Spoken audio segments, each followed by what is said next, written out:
ഏവർക്കും നമസ്കാരം. രാമായണ സന്ദേശത്തിലേക്കും നമ്മുടെ ജീവിത രീതിയെക്കുറിച്ചും അമൃതം രാമായണത്തിലൂടെ സ്വാഗതം. ഇവിടെ നമുക്ക് ജടായുവിനെ പ്രദാനം ചെയ്യാൻ സാധിച്ചു.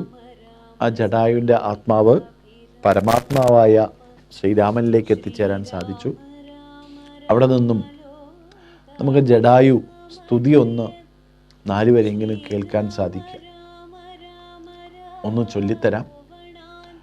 പഠിക്കുന്നവർ നിർബന്ധമായിട്ട് പഠിക്കണമെന്ന് ഞാൻ ആഗ്രഹിക്കുന്നു. കാരണം ജടായു സ്തുതി 11 ശ്ലോകങ്ങളാണ് നമുക്കുള്ളത്. ആ 11 ശ്ലോകങ്ങളിൽ അഗണ്യ ഗുണ മാധ്യം അവ്യയം അപ്രമേയ അഖില ജഗൽ സൃഷ്ടിസ്ഥിതി സംഹാരമൂലം പരമം പരാപരമാനന്ദം പരമാത്മാനം വരദമഹം പ്രണതോസ്മി സന്തതം രാമം.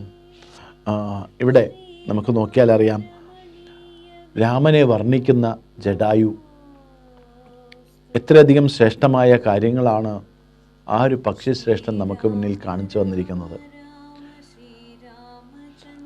ഓരോ ശ്ലോകങ്ങൾ തീരുമ്പോഴും ആ രാമനെ സ്തുതിച്ചുകൊണ്ട് പ്രാർത്ഥിച്ചുകൊണ്ട് നമുക്ക് കാണാൻ സാധിക്കും. മഹിത കടാക്ഷ പിതാമര ശുചം രഹിതവതി സുഖമിന്ദിരിയ രാമമനോഹരം ശ്യാമളം ജടാമകുടകോജ്വലം ചാപശര കോമളകരാംബുജം പ്രണതോസ്മ്യഹം രാമം. അപ്പോൾ ആ ജടായിലൂടെ നമുക്ക് കാണാൻ കാഴ്ചവെക്കുന്നത് കഴുകൻ്റെ രൂപത്തിലാണെങ്കിലും രാമകാര്യത്തിനായിട്ട് ജീവിതം ഒഴിഞ്ഞു വെച്ച ത്യാഗത്തിൻ്റെ പൊരുളാണ്. ആ സമയത്ത് ഹീതോപദേശം ദുഷ്ടൻ്റെ മനസ്സിൽ പതിയാം ചിരം എന്ന് പറഞ്ഞുകൊണ്ട് രാവണനെ വധിക്കാൻ സാധിക്കുന്ന ആ സമയത്ത് രാവണൻ തൻ്റെ ചന്ദ്രഹാസം എടുത്തുകൊണ്ടാണ് ആ ജടായുവിനെ വധിക്കുന്നത് എന്ന് കേട്ടോളാം. അപ്പോൾ രാമലക്ഷ്മണാദികൾ സീതയോടൊപ്പം വനത്തിൽ താമസിക്കുന്ന സമയത്ത് അപഹരിച്ചു കൊണ്ടുപോയ രാവണനെ ആദ്യമായി നേരിടുന്നത് ജടായുവാണ്. ആ ജടായുവിന് ശേഷം നമുക്ക് കാണാൻ സാധിക്കുന്ന രാമൻ്റെ ദുഃഖത്തെ നമുക്ക് കാണാൻ സാധിക്കുന്നു. അതിനുശേഷം അവർ നടന്നു പോകുന്നു, തെക്കോട്ട് നടന്നു പോവുകയാണ് ഉണ്ടാകുന്നത്. അപ്പോൾ അവിടെ ജടായു സ്തുതിച്ചതിന് ശേഷം ആ രാമൻ മധുരമായി, അതായത് ഈ പക്ഷി ഈ സ്തുതി കേട്ടു രാമചന്ദ്രനും പ്രസന്നനായി പതീന്ദ്രിയൻ തന്നോട് അരുളി ചെയ്തു മധുരമായി അസ്തുതേ ഭദ്രം ഗച്ഛ പദം മേ വിഷ്ണു പരം. ഈ സ്തോത്രം എഴുതിയും പഠിച്ചും കേട്ടുകൊണ്ടാൽ ഭക്തനായുള്ളവനു വന്നിടും മത്സാരൂപം. പക്ഷീന്ദ്ര നിന്നെപ്പോലെ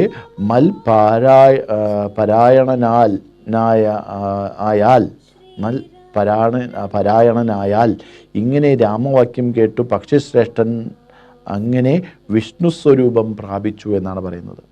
ശ്രദ്ധിച്ചു നോക്കണേ. അതായത് ഈ സ്തുതി കേട്ടിട്ട് രാമചന്ദ്രൻ പ്രസന്നനായി എന്നാണ് പറയുന്നത്. നിർമ്മലം ധർമ്മകൻ എന്നെല്ലാം ആ വാക്കുകളിൽ, ആ ശ്ലോകങ്ങളിൽ നമുക്ക് കാണാൻ സാധിക്കുന്നുണ്ട്.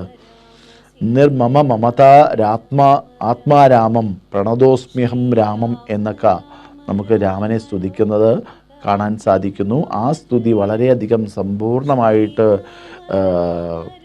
കേട്ട് പ്രസന്നനായ രാമചന്ദ്രൻ അസ്തുതേ ഭദ്രം ഗച്ഛ പദം മേ വിഷ്ണുവിൻ്റെ പദം നീ സ്വീകരിച്ചാലും നിനക്ക് ഭദ്രമായിട്ടുള്ള ആ പാദത്തിലേക്ക് ചെന്ന് ആത്മാവിനെ വിലയം പ്രാപിക്കാം. ഈ ഭക്തനായിട്ടുള്ള ആര് ഈ കാര്യത്തെ, ഈ സ്തുതിയെ ജപിച്ചാലും മത്സരഭാവം കൈവിടുമെന്നാണ്. അപ്പം മത്സരാരൂപ്യം പക്ഷീന്ദ്ര നിന്നെപ്പോലെ മൽപാരായണ, എൻ്റെ പാരായണങ്ങൾ ചെയ്യുന്ന ആൾക്കാർ രാമവാക്യം കേട്ട് ആ പക്ഷി തൻ്റെ ജീവിതം പരിപൂർണമാക്കി രാമനിലേക്ക് സമർപ്പിച്ചു. അപ്പോൾ ഇത്രയും ശ്രേഷ്ഠനായ ജടായുവിനെ നമുക്ക് കാണാൻ സാധിക്കുന്നു. അതിനുശേഷം നമുക്ക് കാണാൻ സാധിക്കുന്നത് കബന്ധനെ ആണ്. ആ കബന്ധനെ നമ്മൾ കാണുന്ന സമയത്ത് ആ കബന്ധൻ നമ്മുടെ മുന്നിൽ കാണിച്ചു തരുന്ന വേറൊരു അംശമാണ്. എന്താണ് നമ്മൾ ചെയ്തുകൊണ്ടിരിക്കുന്നത്? നമുക്ക് എല്ലാ കാര്യങ്ങളും നമ്മളിലേക്ക് വരണം എന്നുള്ള ആഗ്രഹത്തോടു കൂടിയാണ് നമ്മൾ ഇന്ന് വരെ ജീവിക്കുന്നത്. ഏത് കാഴ്ച കണ്ടാലും അത് എന്നിലേക്ക് വരണം എന്ന് ചിന്തിക്കുന്ന ഒരു സ്വഭാവത്തെയാണ് കബന്ധനിലൂടെ നമുക്ക് കാണുന്നത്. ആ കബന്ധൻ ഇരു കൈകളും നീട്ടി ശ്രീരാമ ലക്ഷ്മണന്മാരെ തൻ്റെ ഉദരത്തിലേക്ക് അല്ലെങ്കിൽ വായിലേക്ക് കൊണ്ടുപോയി അവിടെ ഭുജിക്കാൻ വേണ്ടി തയ്യാറാവുന്നു. ആ ഭുജിക്കാൻ വേണ്ടി തയ്യാറാവുന്ന സമയത്ത് രാമലക്ഷ്മണന്മാർ അവിടെ കബന്ധനെ കൈകൾ വെട്ടി അവിടെ നമുക്ക് ആ രാക്ഷസനെ വധിക്കുന്നതായിട്ട് കാണാൻ സാധിക്കും. അപ്പോൾ പ്രപഞ്ചത്തിലെ സമസ്ത പദാർത്ഥങ്ങളും ലഭിച്ചാലും മനുഷ്യന് എന്താണ്ടാവുക? ആശ ഒരിക്കലും നഷ്ടപ്പെടില്ല. ആ ആശ ഒരിക്കലും തീരാത്തതിനാലാണ് ഒരു ഭോഗം ഒരു തവണയെങ്കിലും അനുഭവിക്കണം എന്നുള്ള വാസന രൂപത്തിൽ നമ്മൾ ജീവിച്ചിരിക്കുന്നത്. വാസനയുടെ രൂപത്തെ നമുക്ക് കാണുന്നു. അതുകൊണ്ടാണ് കബന്ധൻ്റെ തല വയറ്റിലാണ് ഇരിക്കുന്നത്. ഭോഗവസ്തുക്കൾ നമുക്ക് എപ്പോഴും ആവശ്യമാണ്. അനുഭവങ്ങൾ എപ്പോഴും അനുഭവിച്ചുകൊണ്ടിരിക്കണം. സദ്വാസനകൾ എപ്പോഴും ഉണ്ടാവണം എന്നൊക്കെ ചിന്തിച്ച് മുന്നോട്ട് പോകുന്നു അല്ലേ. അപ്പം നേരത്തെ പറയേണ്ട ഈ ഭോഗങ്ങളെല്ലാം ക്ഷണപ്രഭാ ചഞ്ചലമാണ്. നിമിഷങ്ങൾക്ക് ഉള്ളിൽ മാറിക്കൊണ്ടിരിക്കുന്ന ഭോഗങ്ങളാണ് നമുക്കുള്ളത്. അപ്പോൾ ദിവസം മുഴുവൻ നമ്മൾ എത്ര ഭോഗങ്ങൾ സ്വീകരിച്ചാലും എത്ര സുഖങ്ങൾ സ്വീകരിച്ചാലും പോരാ എന്ന് പറഞ്ഞ് നിൽക്കുന്ന ആൾക്കാരാണ് നമ്മൾ. അതുകൊണ്ട് നമ്മളെല്ലാവരും പറയാറുണ്ട്, അവരൊക്കെ പറയുന്നത് അരജാൺ വയറിന് വേണ്ടിയിട്ടാണ് നമുക്ക് ജീവിക്കുന്നത് അല്ലേ. ഒരു ജാണ് പോലുമില്ല, അരജാൺ വയറിന് വേണ്ടി നമ്മൾ 3 നേരവും ഭക്ഷണത്തിന് വേണ്ടി നമുക്ക് ചെയ്യുന്നു. അവിടെ നമുക്ക് ലക്ഷ്മണോപദേശത്തിലൂടെ കാണാൻ സാധിക്കും, ചക്ഷുശ്രവണ കിളസ്തമാം ദർദുരം, ഭക്ഷണത്തിനായി നാവ് നീട്ടുന്ന തവള. എവിടെ കിടക്കുന്നത്? പാമ്പിൻ്റെ വായിൽ കിടക്കുന്ന തവള ഭക്ഷണത്തിനായി നാവ് നീട്ടുന്നത് പോലെ. അപ്പോൾ ഇവിടെയും നമ്മൾ ചിന്തിച്ചു കഴിഞ്ഞാൽ ഇവിടെ കബന്ധനെ നമുക്ക് കാണുന്നതും അത്തരത്തിലാണ്. ആ ദൂരെ നിന്നും വരുന്ന രാമലക്ഷ്മണന്മാരെ തന്നിലേക്ക് അടുപ്പിക്കുകയും തിന്നാനും വേണ്ടി ആഗ്രഹിക്കുന്ന കബന്ധൻ്റെ കൈകൾ നീണ്ടു നിവർന്നു പോകുന്നു. ആ കൈകൾ വായിലേക്ക് എത്തുന്നതിന് മുമ്പ് രാമലക്ഷ്മണന്മാരുടെ ജീവിതം ആ കബന്ധൻ്റെ വായിലേക്ക് എത്തുന്നതിന് മുമ്പ് കൈകൾ രണ്ടും വാളൂരിക്കൊണ്ട് വെട്ടിക്കളയുന്ന രീതി നമുക്ക് കാണാൻ സാധിക്കും. അപ്പോൾ അങ്ങനെ വെട്ടിക്കളയുന്ന രീതി നമുക്ക് നോക്കുമ്പോൾ കബന്ധനായിരിക്കാൻ നമ്മൾ പ്രാപ്തരല്ല എന്ന് മനസ്സിലാക്കാം. ഭോഗസുഖങ്ങളാണ് നമുക്ക് ഏറ്റവും പ്രധാനം എന്ന് മനസ്സിലാക്കി നമ്മൾ ജീവിക്കുമ്പോൾ അവിടെ നമ്മൾ അറിയാതെ തന്നെ കൈകളില്ലാതാവും, കാലുകളില്ലാതാവും, തളർച്ചയായിട്ട് കിടക്കും എന്നെല്ലാം നമ്മളെ മനസ്സിലാക്കുന്ന ഈ കബന്ധൻ. അപ്പോൾ അങ്ങനെയുള്ള ആ കബന്ധനെ നമുക്ക് ഇല്ലാതാക്കാൻ രാമമന്ത്രത്തിലൂടെ സാധിക്കണമെന്നാണ് പറയുന്നത്. അപ്പോൾ അങ്ങനെയുള്ള കബന്ധൻ രാക്ഷസകുലത്തിൽ ജനിക്കാൻ അല്ലെങ്കിൽ അവിടെ ശാപം കൊണ്ടാണ് കബന്ധൻ ഇങ്ങനെ ഒരു രൂപം സ്വീകരിക്കുന്നത്. ശ്രീ എന്ന ഗന്ധർവരാജൻ്റെ മനു എന്ന പുത്രനായ താൻ തപസ് ചെയ്ത് ബ്രഹ്മാവിൽ നിന്നും അമരത്വത്തിനുള്ള വരം നേടി. ഒരിക്കൽ ഇന്ദ്രനുമായി നടന്ന യുദ്ധത്തിൽ വജ്രപ്രഹരമേറ്റ് തലയും തുടയും ശരീരത്തിനകത്ത് കയറിപ്പോയത് കൊണ്ട് ആഹാരം കഴിക്കുന്നതിന് ഇന്ദ്രൻ 3 യോജന നീളമുള്ള കൈകൾ കൈയിനെയും വയറ്റിൽ വായയെയും സൃഷ്ടിച്ചു എന്നാണ്. ഒന്ന് ചിന്തിക്കുക. ശ്രീ എന്ന ഗന്ധർവരാജൻ്റെ ധനു എന്ന പുത്രനായ താൻ തപസ് ചെയ്ത് ബ്രഹ്മാവിൽ നിന്നും അമരത്വം നേടിയെടുത്തു അല്ലേ. തപസ് ചെയ്ത് കിട്ടിയ ഒരു വരം, അമരത്വം എന്ന് പറയുന്ന വരം കിട്ടിയപ്പോൾ ആ വരം ആർക്ക് നേരെയാണ്? ഇവിടെ ധർമ്മത്തിൻ്റെ ഓരോ കാര്യങ്ങൾ നടത്തിക്കൊണ്ടുപോകുന്ന ആൾക്കാർക്ക് നേരെ തന്നെ അത് മുന്നോട്ട് വയ്ക്കും. അപ്പോൾ അവിടെ നിന്നും ശാപം ലഭിക്കുന്നു ഇന്ദ്രൻ്റെ. ആ ഇന്ദ്രൻ്റെ ശാപം ഏറ്റപ്പോൾ അവിടെ വജ്രപ്രഹരം കൊണ്ട് തലയും തുടയും അതായത് കൈകാലുകൾ എല്ലാം, അതായത് കാലും തലയും എല്ലാം ഒരേപോലെ തന്നെ, ഒരു ചട്ടി കമത്തിയ പോലെ തന്നെ ആയി എന്നുള്ളതാണ് നമുക്ക് പറയാനുള്ളത്. അപ്പോൾ വയറ്റിൽ തല, കാലുകളും മാത്രമേ തന്നെ ഉള്ളൂ. കൈകൾക്ക് മാത്രം ഭക്ഷണം കഴിക്കാനുള്ള ഭോഗമാണല്ലോ ആവശ്യം. ആ ഭോഗത്തിന് വേണ്ട കൈകൾ നീണ്ടു പോകുന്ന രീതിയിൽ വച്ചിരുന്നു എന്നാണ് പറയുന്നത്. അപ്പോൾ 3 യോജന നീളം കൈകൾ ഉണ്ടായിരുന്നു. വയറ്റിൽ കൈകളിൽ നിന്നും ഭക്ഷണം ഏറ്റെടുത്തുകൊണ്ട് വായിലേക്ക് കൊടുക്കാൻ സാധിക്കുന്ന രീതിയിൽ കൈകൾ വാർന്നിരുന്നു.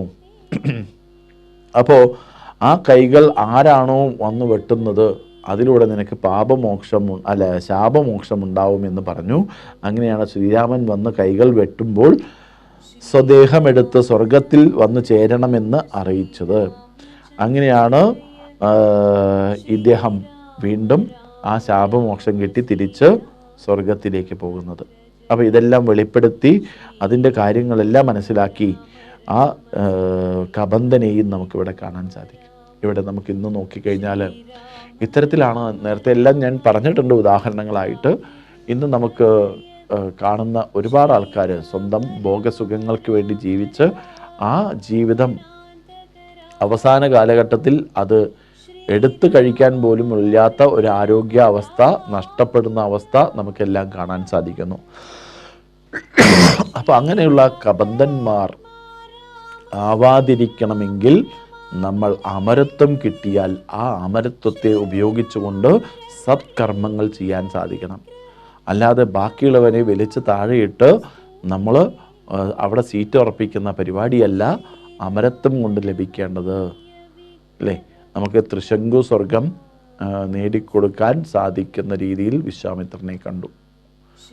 എന്നിട്ടോ സ്വർഗത്തിലേക്ക് പോയതില്ല, പകുതിയിൽ കടന്നു. അങ്ങനെ ത്രിശങ്കു സ്വർഗമായിട്ട് നമുക്ക് കാണാൻ സാധിച്ചു. അപ്പോൾ തൻ്റെ തപസ് മറ്റുള്ളവരുടെ സുഖസൗകര്യങ്ങൾക്ക് വേണ്ടി വിനിയോഗിക്കുമ്പോഴാണ് ഇതെല്ലാം വരിക.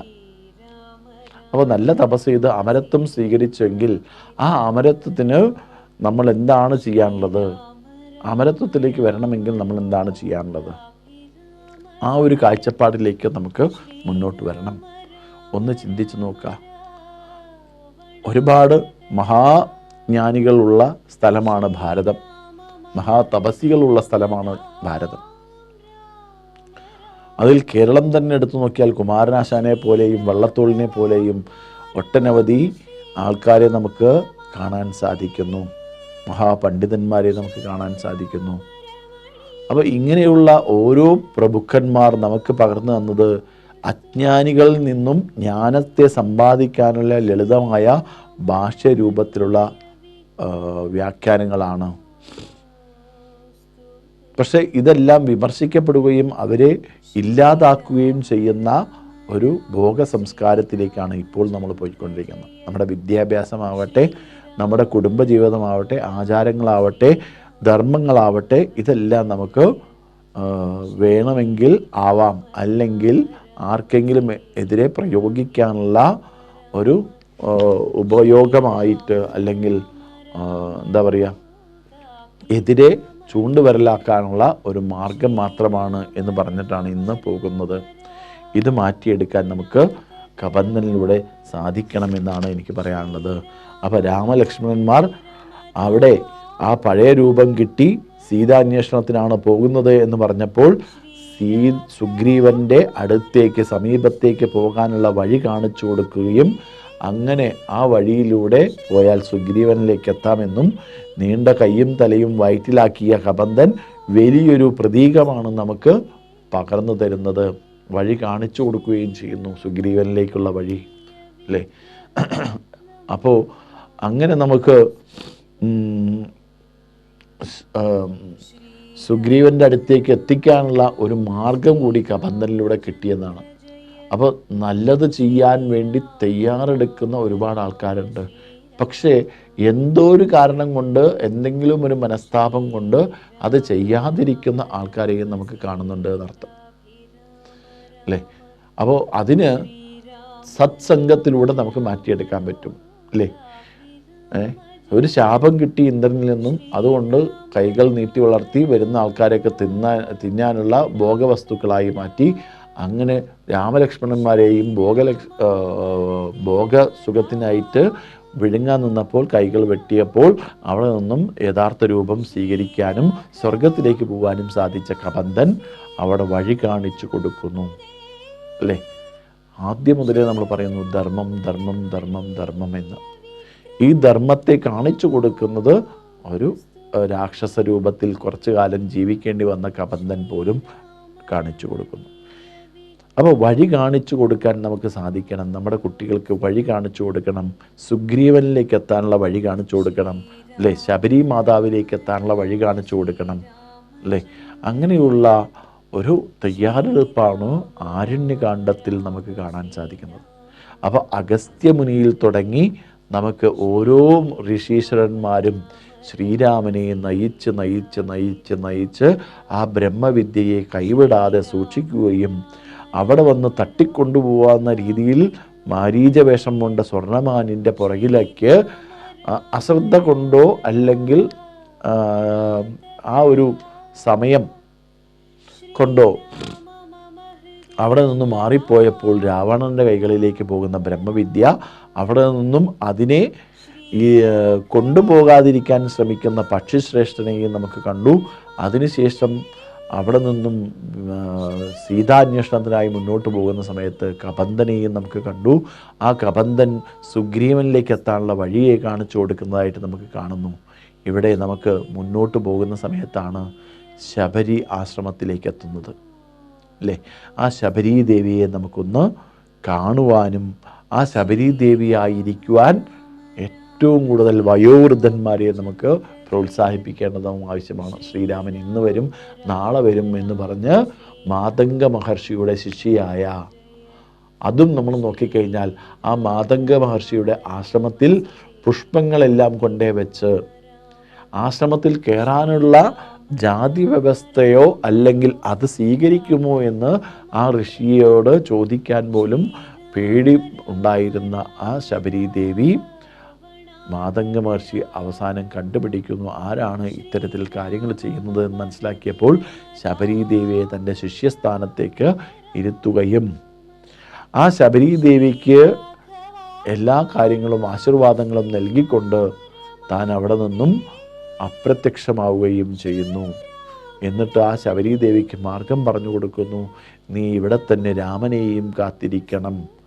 ആ രാമൻ വരുന്ന വഴികളെല്ലാം പുഷ്പാലങ്കാരങ്ങളായിട്ട് ചെയ്യണം. ആ രാമന് നമുക്ക് ആശ്രമത്തിൽ കൊണ്ടുവന്നിരുത്തി ഫലമൂലാദികൾ കൊടുക്കണം എന്നെല്ലാം പറഞ്ഞു കൊടുത്ത് ആശീർവദിച്ച് നിനക്ക് രാമനെ കാണാനുള്ള ഭാഗ്യമുണ്ടാവട്ടെ എന്ന് പറഞ്ഞ് ആശീർവദിച്ച് പോകുന്ന മാതംഗ മഹർഷിയെ നമുക്ക് കാണാൻ സാധിക്കുന്നു. അപ്പോൾ രാമായണത്തിൽ ഇവിടെ നമുക്ക് നോക്കിയാൽ അറിയാം ആരെയും സ്വീകരിക്കുന്ന ശ്രീരാമചന്ദ്രനെ, അങ്ങനെയുള്ള രാമനെ നമുക്ക് ഇന്ന് തെറ്റിദ്ധരിപ്പിക്കുന്ന ലോകത്തിലേക്ക് പല ആൾക്കാരും കൊണ്ടുവരുന്നു എന്നുള്ളതാണ് എനിക്ക് പറയാനുള്ളത്. അത് മാറ്റിയെടുക്കാൻ നമുക്ക് രാമതത്വത്തിലേക്ക് മുന്നോട്ട് പോകണം.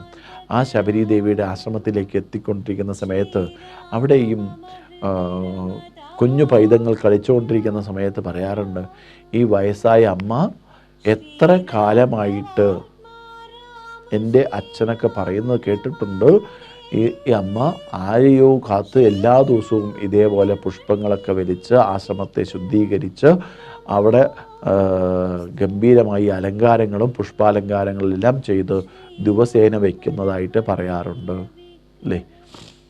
അപ്പം അങ്ങനെ ചെയ്യുന്ന ആ ആശ്രമത്തിലേക്ക് ശ്രീരാമചന്ദ്രൻ എത്തിച്ചേരുന്ന ആ നിമിഷം വയോവൃദ്ധയായ അല്ലേ, ശരീരം കൊണ്ട് ക്ഷീണതയായ ജ്ഞാനവൃദ്ധിയായ ആ ശബരീ ദേവിയെ നമുക്ക് കാണാൻ സാധിക്കുന്നു. ആ ശബരീ ദേവി വളരെയധികം സന്തോഷപൂർവം ശ്രീരാമനെയും ലക്ഷ്മണനെയും സ്വീകരിച്ച് ഇരുത്തി പാദപൂജ ചെയ്ത് പാദനമസ്കാരം ചെയ്ത് ആ ലക്ഷ്മണൻ പോലും ആ ഒരു ഭക്തിയെ കാണുന്ന രീതി നമുക്ക് നോക്കിയാൽ അറിയാം. എന്താ വെച്ചാൽ പഴങ്ങൾ വലിച്ചു വെച്ചത് അത് മധുരമാണോ കയപ്പാണോ പുളിപ്പാണോ എന്ന് പോലും രുചിച്ചു നോക്കി രാമന് കൊടുക്കുന്ന ആ ശബരീ ദേവിയെ നമുക്ക് കാണാൻ സാധിക്കും. ഇന്ന് എല്ലാ വർഷവും ശബരി സൽക്കാരം എന്നുള്ള പേരിൽ ഗംഭീരമായ പരിപാടികൾ കേരളത്തിലുടനീളം നടക്കുക വരുന്നുണ്ട്.